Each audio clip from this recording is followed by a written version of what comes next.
Salam edil yurttaşlar. Bugün yine düşüncelerimi aydayn size. Arada bir boş wagtymyz boldugundan gurrun vermek, käbir söhbetleri dinlemek adamlaryň gözetmene ulakan täsiri bar. Atalarymyz boşuna aýdan däldirler, haýwan ysgaşa, insan sözleşe diýipdirler. Emma bugün haýwanlar düşünşip bilýärler-de adamlar näme üçin dowamly uruş dawalardan ýaňa sözleşmäge eller degen ok. Bu insan oğlunu biri-birinden ayıryan güýç näme? Kiçijek bir mysal, öz halkyma barada aýtmak isleýän, aslynda kiçik hem däl gaty uly bir mesele bu. Bizi, ýagny Türkmen halkyny edil küşt goýunundaky piýadalary öňden sürüp, insanyna padşalaryň az hereket bilen galanyp bilýändigi we ýene isledikçe ýaşap bilişi halky bir-birini düşürüp sözleşmekden mahrum edip bilýärler. Mysal, Türkmenistan 5 vilayet. Her vilayet biri beýlekisinden nägilidir. Sebäpler kän diňe bir jyň aýdaýyn. Tekedir ýomut, biri çoğdur beýleki saryk. Är sarysy nohary ýa-da has gödek aýdamyzda milletimiziň içinde has ýaýgyn bolan atlar, marruk, ýeňil, şatyr we şuna beňleşken sözler bar. Bu sözler kimin kellesine gelýär we näme netije berýär? Hemmeler gowulýarlar. Günümizde bütübi bir millet bolup bilemiz ok. Hemmemiz Türkmen, bir watanyň oglugydy. Bir ýerekden üstün görünjek, kemsitjek, üstünden göljek, ýeri gelse urjak, garajak. Garal problem bizde. Emma muny gurnaýan kim? Elbette hökümet. Ve onu ol wezipesine oturdan Rus häkimetiniň eli bar. Biz garaşsyz döwlet, biz bitarap diýip çykanlar bolar. Bunyň ýalandygy indi ortaga çykdy. Biz garaşsyz bolmak üçin golasynda bolduğumuz Rus imperiýasyna garşy boldukmy? Ýok. Oňa savaş açdykmy? Ýok. Garaşsyz jan berip, jan alyp, ganda kurup alynýandyr. Bir tarafa gelsek, näme üçin günümizde biziň türkmen ýigitlerimiz Russiýada zor bilen ýa-da durly aldyk ýoly bilen Ukraina garşy uruşa iýerilýär. Eger olar öz islegi bilen giden hem bolsa, bu işe döwletimiz tarapyndan gadagançylyk girilmeli. Edýärlermi? Ýok.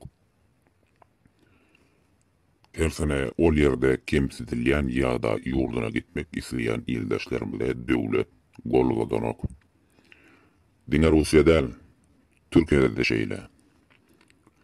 Durly sebäpler bilen hasylykdan ölen ýa-da Covid döwründe ölen ýyldaşlarymyzyň jesedi ýurda alınmady.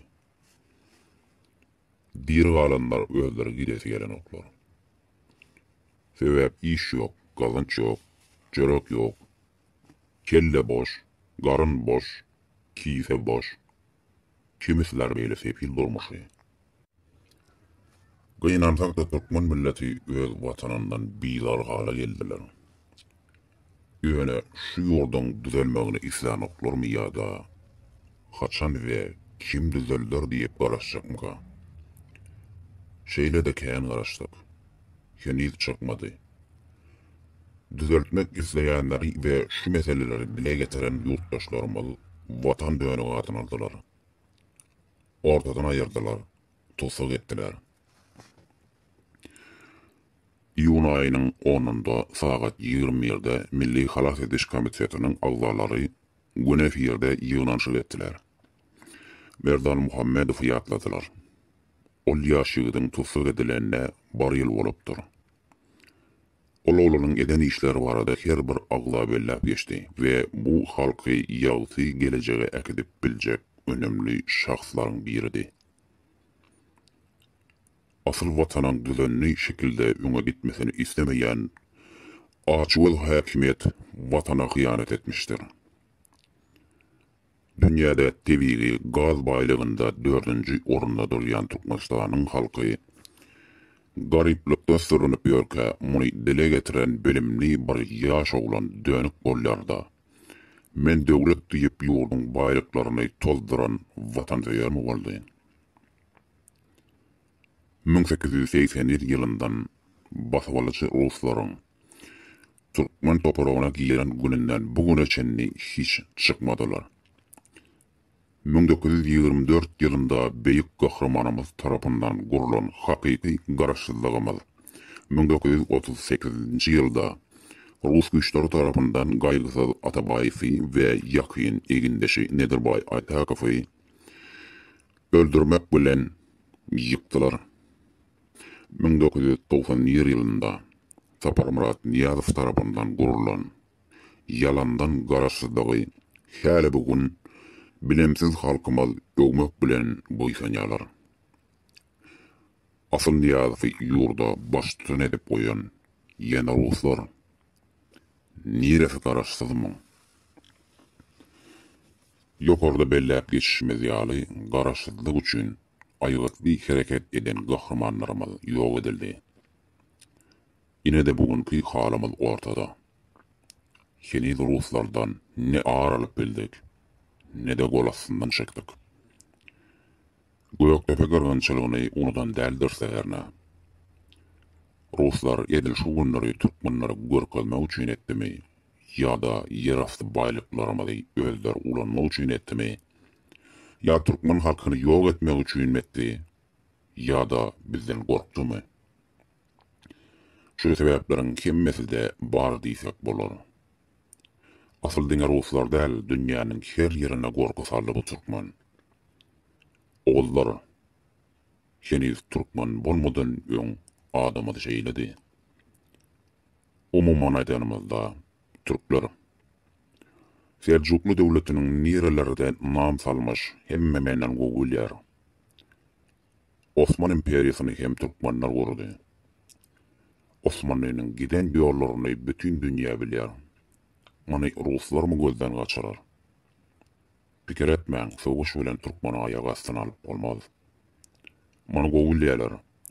Şoň üçin bu halklaryň içinden dönükleri başa getirerek ýeňip bildiler. Şeýdibem, halkymyzy böldüler. Gadymy Rimlilerden şeýle meşhur söz bardyr. Böl, höküm sür we zabit et. Şeýle de boldy. Türkmen bugün darmadagyn boldy. Düşman bile höküm edýär, zabit edildik. Ýöne, Türkmen ýok bolup gitmedi. Her ýerde sürünüp aýakda galma başardy. Ýöne watany ýok bolup gitmek opy bar. Elimizde ýekece galan ýurdumyz, topragymyzda galanmak üçin heniz umydymyz bar. Elbetde, halkymyz maňa dogry düşünüp, her bir şahsiýet elinden gelen goldagy bermelidir. Biz bugün bar, ertir ýok bolar. Emma ertir nesillermeden nähil ýurt galjak, gödäňine getirmek hem gorkunç. Biz bugün dönük häkimiýetiň zulmyndan dälde, ertir bugün şolaryň elinde galjak watanymyzyň durumundan gorkmaly. Merdan Muhammedow şu meseleler hakynda aladalanyp bilen ýigitdi. Ýöne köpçülik tarapyndan goldanylmady. Diňe öz ýakyn arkadaşlary şu pikir goldan adamlaryň sany azdy. Şoň üçin bu oglan hökümetiň pidasy boldy. Beýle akylly, bilimli ýaş insan heniz Türkmende görülmedi. Bar bolsa da orta çykyp mertlerçe hakykaty aýdyp bilmedi. Berdan ähli suwutnamalary, resmi namalar bilen çygaryp bildi. Bir döwleti akyl bilen bilimli insanlar bilen dolandyryp boljakdygyny subut etdi. Halkymyzyň bilim derejesiniň gatyp esdigini we kimler tarapyndan bilimin gysylýandygyny aýtdy. Her bir Türkmen bilimli bolanygynda ol ülkämiziň nä derece öňe gidijek, güýçli bir döwlet boljakdy. Halkymyz daşary ýurtlara iş sapar bilen däl-de gezelenje çykjakdy. Dünýäni gezip biljekdi. Häzir bolsa paýtagtda owadan binalar ýalpyrlap dur, emma halka ne peýda? Beýleki welaýatlarda adamlaryň agly burnu gumdan doly. Oň üstesine de aç, işsizlikden alçarap daşary ýurda gaçýarlar.